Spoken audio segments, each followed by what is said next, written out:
Senator, is this deal dead effectively? I hope so. It should be. If it's not dead yet, it should be dead. I mean, there is absolutely no reason to agree to policies that will just further enable Joe Biden. Other than perhaps governing. Other than that reason, there's no reason to do politics in a way that would help other politics, even to fix the urgent problem we have that we say is a very urgent problem. Negotiators are struggling, clearly, to lock down an agreement on an immigration bill after months of back and forth, with former President Donald Trump and conservatives ramping up pressure to kill any deal ahead of the November election. On Truth Social yesterday, Trump truthed or posted or whatever, "We need a strong, powerful, and essentially perfect border, okay? And unless we get that, we are better off not making a deal, even if that pushes our country to temporarily close up for a while, okay? Because it will end up closing anyway, and the unsustainable invasion that is currently taking place, a death wish for the USA. Between our rigged elections," he continued, I won't keep doing the voice, "and open borders, our country is in serious trouble. A border deal now would be another gift to the radical left Democrats. They need it politically, but don't care about our border. What is currently being worked on in the Senate will be meaningless in terms of border security and closure." With more than half of Senate Republicans now officially backing Trump's candidacy, of course, and it'll be more and more and more as the weeks go on, those entreaties are becoming harder to ignore. And his allies in Congress are urging their colleagues to fall in line, since he's regarded as the party's de facto leader. De facto without facts. This is the first time. His policies include severe immigration measures that President Biden and Senate Democrats would never support. Keep in mind, a bill was almost in grasp. The Democratic president and a Democratic-led Senate were willing to accept border security measures without demanding significant trade-offs to extend legal status to undocumented immigrants. But this was not enough for Trump and his allies. Trump and most House Republicans want to block migrants from living and working temporarily without visas in the United States while they await the outcome of their immigration claims. And conservatives seek a revival of the Remain in Mexico policy, which forced immigrants to wait elsewhere to see if they would be permitted entry. Speaker Mike Johnson, who talks about immigration regularly with Trump, has said that a Senate deal without those policies would be dead on arrival in the House. There's more to it, but Cenk. Yeah. Now. So Trump says that if you have an open border, it's a death wish for USA. But then he says, make sure you keep it open. Now remember, this is really important. This is the deal that the Republicans proposed. So now Biden, of course, gave them whatever they wanted, and he wanted the funding for defense contractors. Oh, I meant the Ukraine. So he, in order to get that funding, he says, oh, I had to give them everything on immigration. Now, you could argue he shouldn't have given them everything. You could argue about the details of what he gave them. But he consented to what the Republicans wanted. And then the Republicans were like, oh, we didn't know you were going to say yes. We were just trying to be obstructionists. And now that Donald Trump has told us that we can't accept a deal with you because it might help your political career, well, that's it. Then we reject our own offer. Okay, so pause to absorb how insane that is, how callous that is.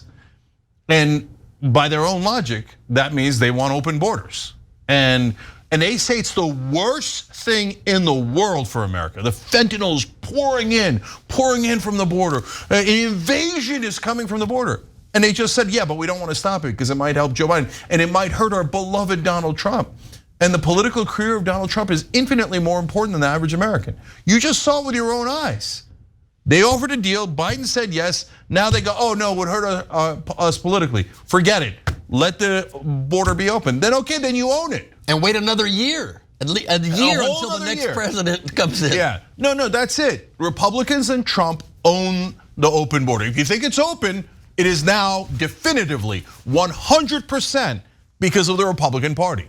So if you're gonna cry about the border, no problem. And I agree with a lot of the problems that come. I don't think immigrants are bad. I don't think you should cut them with barbed wire, etc. But I understand that there are issues with illegal immigration. That's one, or undocumented immigration. Either way, that's why I blame the Republican Party, because they're the callous sons of bitches that just kept the border completely open, choosing not to solve it at all because they wanted to help their own careers. So that's just a fact. So I know Republicans hate facts, but there's your fact of the day. I guess the struggle for me is that this whole fight over ownership, you want them to own it, I want them to own it. Apparently, I'm actually frustrated with the whole Mitch McConnell getting praise for pointing out that this is Donald Trump's whole thing and he should be the one to live or die by it. But at the end of the day, it's really just this little tiny sliver over these independent voters. Will they see the truth that the Republicans are playing games here? I don't know. I suspect they will. Maybe that'll make the difference in this election and it'll be what it's going to be. But I think that people at large are either sophisticated or they're saying, we don't care. We don't care that he said up is down, right is left, and on, and it's this whole circular thing. We're still going to support our dear leader and his spray tan. That's really the frustrating part for me here, and nothing is really happening. It's like I remember as a news anchor, my fellow anchor and I would say, this executive producer, you're driving us crazy. And each night we'd go around and we'd try to fix it. The show would be a mess. And one day it dawned on us, because we cared so much about the viewer, we said, you know what though? Let's let her own it. It's her right. Let's do chain of command. The first 5 minutes of the show were color bars and black, okay? So maybe it'll work, okay? She was quickly out of there after that, couldn't handle the job. Maybe it'll work, but this whole thing drives me crazy about this finger pointing when at the end of the day, we just need a solution here. Just a tiny one, not even like the whole big thing, just a little tiny solution here.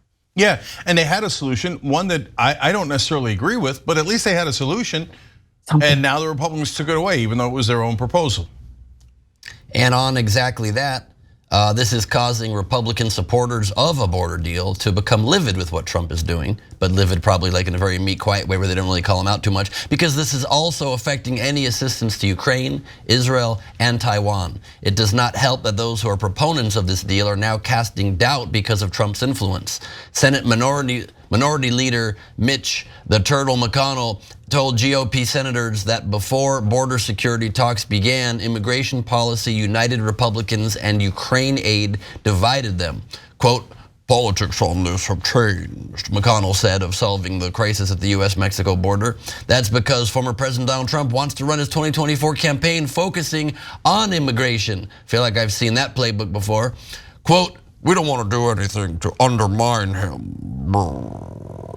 McConnell had vociferously backed the proposed border compromise. He's also been a chief proponent of a stalled effort to send tens of billions of dollars in military aid to Ukraine. So where do we go from here? Note McConnell later clarified during a private party meeting on Thursday that he still supports pursuing a border security deal linked to Ukraine funding. But the party continues to be in limbo, unclear of when a resolution will be passed. My guess, it won't be. Yeah. Look, this is so ironic, but it's going to go to something that Sharon said. It's ironic because they could run on this and you could say, hey, look, there have been a lot more border crossings over the last couple of years under Biden. We've shown you the charts before and it has risen significantly. And so you just have to be honest about it. I've been honest about I think that busing was, even if you disagree with it from a policy perspective, was a smart political strategy on the part of the red states, et cetera. So, but now none of that matters because they had a solution and the Republicans blocked it. So now they own it 100%. It's their problem. And now even when the federal government goes to do something at the border, the Texas National Guard blocks them. So this is crazy. And so, but to whether it will affect independents, some portion of voters in the way that Sharon brought up, well, in order for them to know that it's the Republicans' fault and know that they killed their own plan because Trump cares more about himself than the border or immigration or American people, the Democrats would have to tell them, and they would have to tell them repeatedly and forcefully. So if you just go and mumble it under your breath and go, they're not gonna know. They're not gonna know. You have to tell them. You have to get it in the news. You have to say, I can't believe there hasn't been a single Democrat that hasn't said it in a, I mean, it's a funny way of putting it, but in a flamboyant way. And to say, oh, okay, Donald Trump now is 100% responsible for every single immigrant that crosses from this day on. That would make headlines. People are like, oh, what do you mean Trump's responsible for the border? What do you mean he's 100% responsible? That's outrageous. Why? Oh, because he killed the Republican deal that would have fixed this, or at least attempted to fix it. Yeah, how is Biden not owning that and saying, I was ready to make a compromise deal, I was ready to give them what they want to solve this urgent crisis. They refuse to do it simply for politics. To not hit that, like you said, Cenk, over and over and over again, it's politically as stupid as Democrats are. They think that people will get it. Just go with McConnell's subliminal finger pointing and that'll be enough. We don't need an ad. We don't need to call it out. We don't need to go on the Sunday shows.